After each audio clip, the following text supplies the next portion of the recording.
We're now in section 1.3, collecting sample data. Now this section has a lot of visual, oops, that's a V,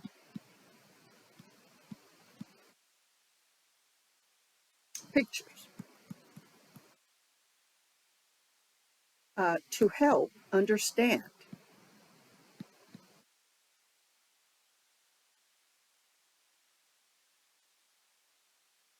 Importance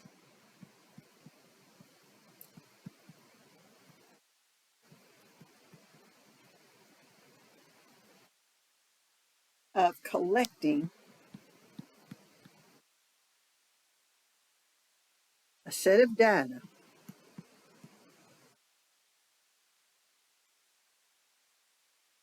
with specific criteria. If you don't have the criteria set on how you're going to collect data, then it's a meaningless study. So we're going to talk about the basics of design of experiments and collecting sample data. When analyzing sample data, it is essential to use an appropriate method for collecting those sample data. Of particular importance is a simple random sample. That's the one we reference often in this book.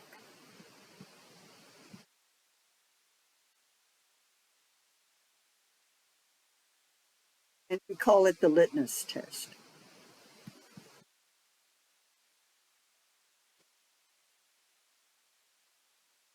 Or that we have a valid group of data collected. But there's many more than that, depending on the size of the sample. If the sample data are not collected in an appropriate way, the data may be so utterly useless that no amount of statistical torturing can salvage them. Remember, any conclusion you come up with, any profound assessment of what you have studied, if it can't be replicated, it is not sound. So the idea is to do the prep work before to get it done. So of course we have a lot of vocabulary.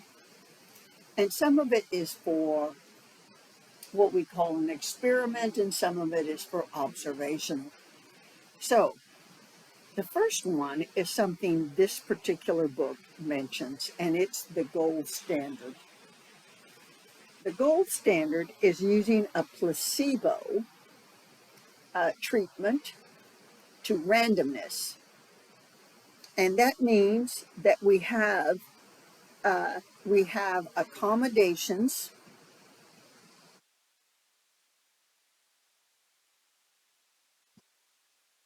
for the power of the mind.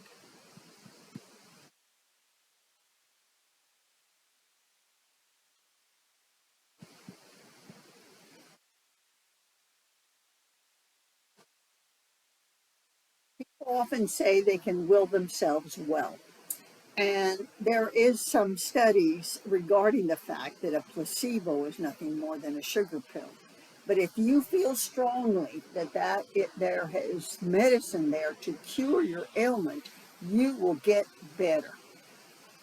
So the placebo is a harmless and ineffective pill, medicine, or procedure, sometimes used in a psychological benefit or sometimes used by researchers for comparison to other treatments. This allows the data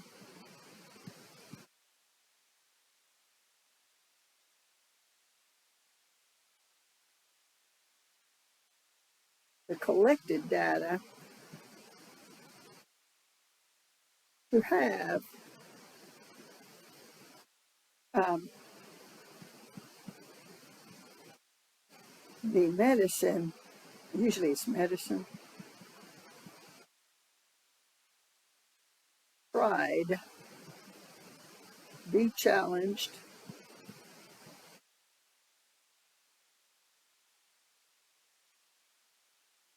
by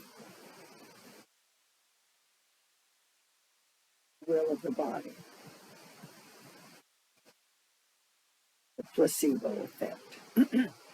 So we're talking about an experiment here where we're trying to figure out if something we interject into the process will change for the good or change for the bad, some outcome, and we do it by experiment. Experiment is to apply some treatment and then proceed to observe its effects on the individuals. And the individuals in experiments are called experimental units, and they are often called subjects when they are people. And that's to remove the consideration of male, female, as well as the placebo and the medicine they're testing. Okay. Observational is more, now experiments are done mainly by science, agriculture, um, uh, the fertilizer companies, government, all these kinds of organizations will do a placebo in the experiment to figure out outcomes. Observational, that means that you observe and measure specific characteristics without attempting to modify the individuals being studied. So if we're studying, I know they did a large study about twins being born in a specific uh, little town in Brazil, and they wondered if it was the water, if it was the people, what was causing this increase of twins being born in this community. So they went and observed. And then they tested some things, but mainly observed to see how that was happening. Examples: determine if the observational study or an experiment exists. All right, here we go. In a study of association between which ear is used for cell phone calls and whether the subject is left-handed or right-handed, began with a survey emailed to 5,000 people belonging to an otology online group. 717 surveys were returned. Otology relates to the ear and hearing. What percentage of the 5,000 surveys were returned? Does that response rate appear to be low in general? What is the problem with a low response rate? All right, so we understand that of the 5,000 surveys, we want the percent. So here we go. Did I skip some? I sure did. I am so sorry. I skipped ahead of myself. I'm going to get to that in a minute. I accidentally jumped from experiment to observational to the math part. 20 patients with Parkinson's disease are divided into two groups. One group receives an experimental drug to fight palsy, and the other a placebo. After 1 year, memory recall is measured. Well, this guy is an experiment. Anytime a placebo is included is an experiment. A research is conducted to determine if there is a relation between hearing loss and exposure to mumps. Well, that's a study from observation.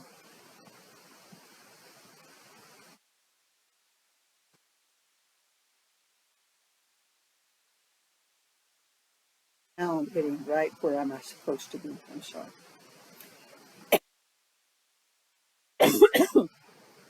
They want, the first says, what is the percentage?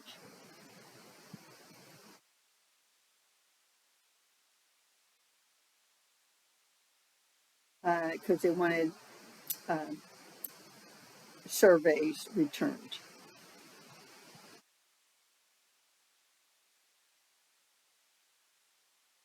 And we learned about this in section 1.1.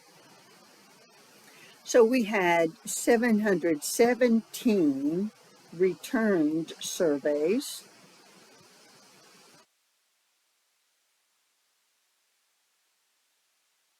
out of 5,000 sent out.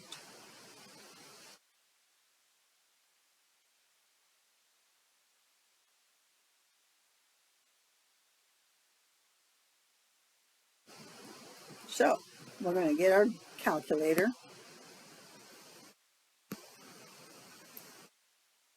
Um, we're going to enter the 717 and divide by the 5,000. Multiply by 100 and enter. And I get 34 hundredths percent. And we want the whole percent. So that would be 14%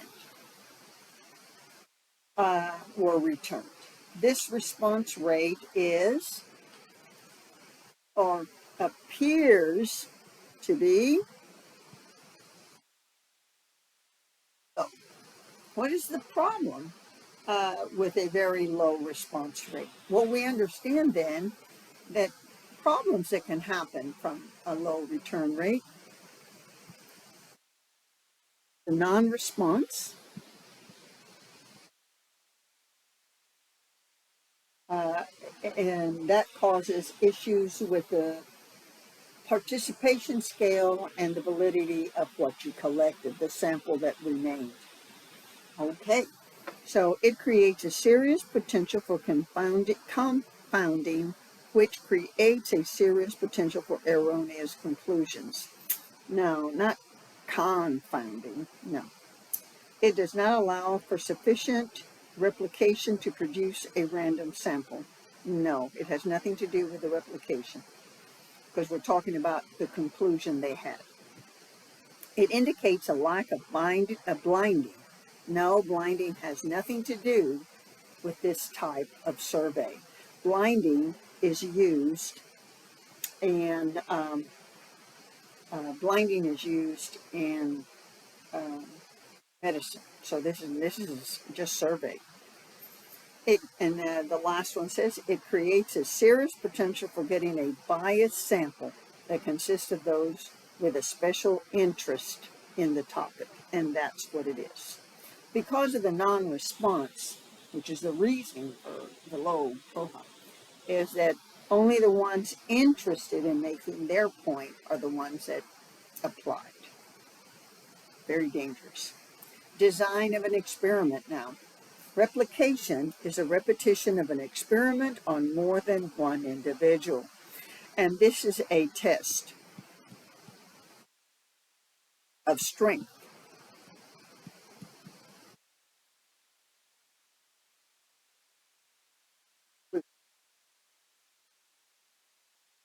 from the first study.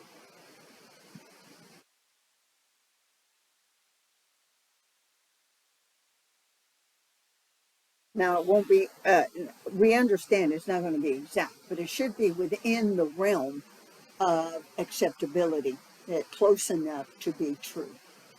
Then we have blinding. Blinding is when the subject doesn't know whether he's receiving the treatment or the placebo.